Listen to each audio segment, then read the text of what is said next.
baby, I love you. Say, baby, I love you. Hey, baby, I love you.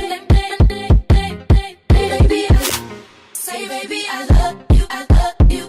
Baby, I love you. Love you. I love you. Love you. I love you. I love you. Baby, I love you. Welcome. Thank you for tuning into my video. So today we have Insecure. I keep losing track of the episodes. Insecure season 4, episode 4. Okay, I hope that's right because that sounded a little bit wrong. Yes, I'm pretty sure that's what it is. So, okay, this episode has, I don't know, it has mixed reviews. And my different circles, some people thought it was high impact like me. And then like I was talking to like some of my sisters, some other friends, and they just thought it was a little like, So I don't know where any of the viewers fall on that spectrum, but I feel like the episode was super action-packed, okay? So in no particular order, because I'm doing it off the dome and I'm trying to remember, everything that happened that was super impactful. But I would definitely say, like as usual, we have our two prevalent themes with the friendship and the romances. Now, I'm not gonna lie, I'm not too interested in the romances. I don't know, I'm not enthused. I'm not enthused by Asian Bae whatsoever. Yeah, so Molly and Andrew, they are, I guess, you know, moving forward to their relationship is super official. And we see Molly kind of wrestling with that work-life balance where she's like putting in her all at work, which is really awesome to see, but like kind of maybe not dedicating enough time to Asian Bae Andrew. And of course, that's something like super relatable. You know, if you are really busy, if you are really trying to make these strides in your career, like sometimes other things in your life can fall a little flat. So when Andrew went over to Molly's house, she's like, you know, babe, like let me like work real quick. And then it's like she looks at her phone and it's like damn near 2 o'clock. So they weren't able to spend any time because of course he had to go to sleep. And I could for sure imagine how frustrating that is for Andrew. So I definitely hope that, I'm sorry, one moment, this eyelash is just like driving me crazy. Oh my god, like I have allergies and these eyelashes are just kind of stupid. Okay, sorry. But so yeah, I hope that Molly definitely figures out that life-work balance because their relationship is slowly but surely kind of, you know, getting somewhere. And I'm not really team them, but he's kind of here to stay from what I see. So hopefully she figures that part out. And of course, I guess everybody's favorite, Issa and Lawrence. Now, they are not my favorite. I was seriously looking forward to Issa's love life expanding beyond old hoes, but they kind of recycling people, so they're definitely here to stay, like I said before. Yeah. Condola. Okay. Where the fuck is this bitch? Like, because I didn't want to talk about the friendship part, but let's just, okay. Where is Condola? Because Issa has been calling her and she is MIA, right? Then at Tiffany's house, they're helping her with the baby and whatnot, and Lawrence is there, and Issa is, you know, gonna be there as well. And you know, Lawrence hits her when they meet up. He's like, you know, I wanted to talk to you. And when they go downstairs, he's like about to tell her what it is, but then like she gets a phone call, she runs off. So Lawrence never gets to say what he needs to say to Issa. Now, my prediction, and my predictions have consistently been wrong, so let's hope that this one is right. I think Lawrence told Condola that he is still in love with Issa. And so Condola, ooh, somebody's watching me from my window. Anyway, and so Condola, she just hit the dip. She was like, probably like, I'm not really in the mood to deal with you and Issa and this like, you know, threesome that like we have going on. But the problem with that theory is that it's not really in Condola's nature to kind of just be that immature and just ghost Issa. I feel like if that is what happened, Condola would have hit up Issa and been like, hey, by the way, you know, Lawrence and I talked and we think it's best if, you know, we separate, and I'm sorry, you know, I can't help with the block party, blah, blah, blah, whatever it is. So Condola's disappearance, definitely questionable, but I do believe that Lawrence is going to tell Issa that he still has feelings for her. And lo and behold, y'all will never guess who came back. Yes, y'all do, because y'all love him. Nathan. So Nathan has reappeared, and I was talking with a friend, and she was like, Nathan is not necessarily a bad guy, he just did a bad thing. Shout outs to my girl, Shantae. Now, I disagree. I think what he did is so evil. Like the way you ghosted me, I think it's so wrong. I do not like Nathan. But a lot of people have been pointing out that he is one of the guys that really pushed her to fulfill her goals. And I have to admit that that is true. He kind of like, you know, was motivating her to do her thing. But then he ghosted it. So I just feel like it kind of negates everything that he was saying. I don't know. I don't like Nathan. I don't really like any of the dudes on Insecure. I don't know. They just don't really be having redeemable qualities. But maybe that's just me. So these love interests, I'm not really feeling them. You know who I do kind of like? That new young kid at Molly's firm, okay? That was like, you know, prospects in case Molly and Asian Bae don't work out. So you never know, you know, where we're going to be led with that, but it could definitely be interesting. Now that the love section is out of the way, the friendship / different relationship section is definitely picking up. So we see Molly and Issa. Okay, this relationship, among the discussions I've been having with multiple people, we've really just come to the conclusion that all it warrants is a conversation. Okay, all it warrants is a real conversation. But since y'all letting things drag, it's becoming an issue. Now, a long ass discussion about basically the nuances of these girls' friendships, and not for nothing, like we pointed out, these bitches is grown, okay? They supposed to be in their 30s, so all this like petty and not really addressing the situation, it's kind of not cute. Issa definitely has a pattern of not like deflecting, not wanting to deal with the situation, and that is so annoying because I'm literally not like that. Like on a personal level, if I'm beefing with you, like you finna know within the next 24 hours. Like it's just something like, it's just uncomfortable to me, like to be having like that ambiguous situation with a person. And Molly and Issa have been doing this dance, which was clearly identified with that little parking space right before they were going to Tiffany's house. You know, I don't even know who had the parking spot first. Probably Issa. Issa was kind of backing up. Molly was coming, no, Issa was coming from the back, Molly was coming from the front, and they doing like this little thing. And not for nothing, I think that was Issa's spot.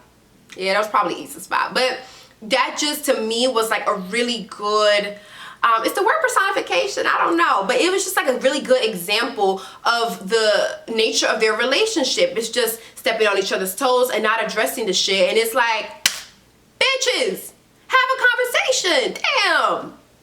And you know, Issa right now is going through with the block party. I guess the person who was supposed to headline, Schoolboy Q, he dropped out. And I personally wonder, did Issa really secure the contracts? Was everything good? You know, because Issa is notoriously sloppy. So I have a feeling she probably didn't do no contract. There was nothing legally binding. And so that's why she was, you know, she lost her headliner. And this is kind of taking a toll on her because she's stressing out. She's messing up with the building. They don't got heat. No, they don't got water. You know, it's just, she's kind of just like not holding on to anything in her life, and it's just falling apart.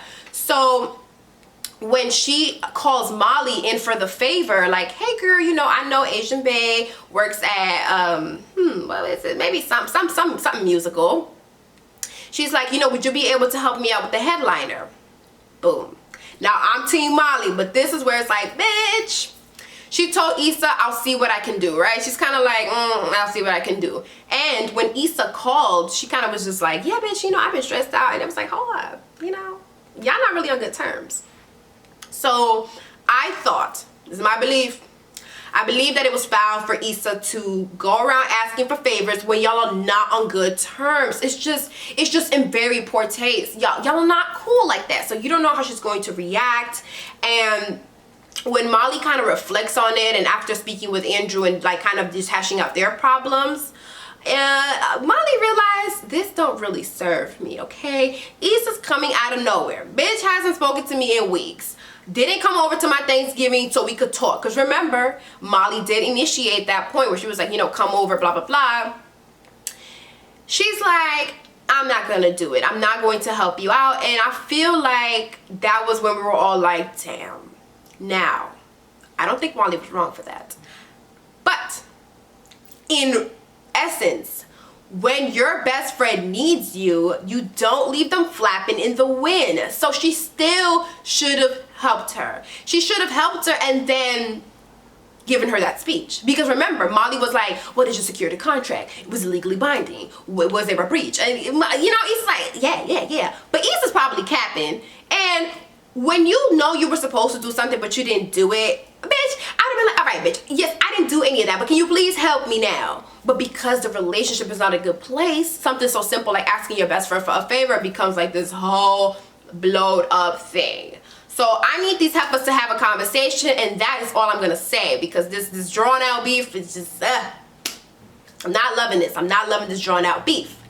Now, I would like to point out something interesting that I saw with Tiffany at this, not the baby shower, but like when the girls came over to help, you know, Tiffany said something interesting about how she had a blood clot, and she explained to the doctors like, hey, you know, I have my blood clot, whatever, I'm in pain, and they were just kind of passing her over. And I thought it was such an excellent subtle way of identifying the problems that we as Black women, African American, Afro-Latina have when it comes to giving birth, when it comes to getting the medical attention that we need. It is a real problem, like statistically known that Black women, we die more at childbirth, and we have more problems when we, you know, are in the hospital than anybody else, because our pain is not taken seriously. So, you know, they didn't like get all preachy about it, but I love that they added that in there. I also think that, I know Tiffany is nobody's favorite and she doesn't have like any redeemable qualities, but I do feel like she might be going through a little bit of postpartum. I don't know, like she's kind of looking a little weird with the baby, but a lot of people pointed out that her cheating ass was, you know, out here in these streets. So maybe, you know, she just has a little bit of uncertainty of who the baby's father is. I don't know about that. I didn't really think about that till it was pointed out to me, but I love the subtle way that they showed like that kind of issue that as Black women we do have when we go to the hospitals. And so I, you know, shout outs to Insecure for that. But I almost think that kind of sums it up. I don't want to make this video too long because I kind of made another video earlier and I'm a little winded. But yeah, Molly and Issa, man, they just have to talk. And Molly was kind of foul for, you know, when they was at Tiffany's house, she looked out the window and she was like, you know, it looked as if, right, to the naked eye, when you don't know the details, Issa and Lawrence was gonna go fucking the shed or something. Like, you couldn't really tell what they were gonna do. You couldn't tell what they were talking about. But bitch, Molly, you jump into conclusions too quick. It ain't nothing to ask your homegirl she's being messy again, you know? So that's why I don't even want to harp too much on this, because it really is down to communication. I do hope we see Condola again. I liked her. My prediction was that they were going to be friends, but I was wrong. She's missing in action, and like I said earlier, I believe, you know, the reason why is Lawrence. Oh, shit. A lot of people been mad at the scene when Lawrence and I believe Tiffany's husband's name is Derek. They were looking at the baby into the crib, and Derek was like, man, you know, I got a little girl and this is my karma because I done, what he said, like I finger fucked or finger popped a bunch of bitches. And a lot of people like on Twitter and like social media were like, oh, he's, you know, the girl is a couple days old and she's already being sexualized. But I didn't see it as a big deal. I feel like a lot of men, when they, you know, have daughters, it finally dawns on them like, oh shit, I've been a piece of shit for a long time and now I have a daughter. This is my karma because I don't want nobody to do my little girl the way I was doing these girls. So I love that reflective moment. I think that Lawrence was also reflecting like, damn, you know, I don't know what was going through his mind, but he was probably thinking about starting a family, what it would be like to be a father. Maybe he was thinking about Issa or Condola. I don't know what was going through his mind at that moment, but it's clearly evident that he was being reflective. So I love that. And the last thing I loved is I love seeing Molly in her element, kikiing with her coworkers, no beef. You know, she's just working hard, trying to get better professionally. So just to piggyback to my original point, that work-life balance, I hope she finds it. So yeah, thank you for watching. You know, like, comment, subscribe, the usual, and let me know what you guys think. Okay, my window is open and I keep seeing people walk by and it's like bothering me. But yes, anyway, yes, let me know what you guys think. I'm in some popping discussions right now, so hopefully, you know, we just have more discourse on your opinions. I love it, love it, love it. Thank you, and yeah, see you next week.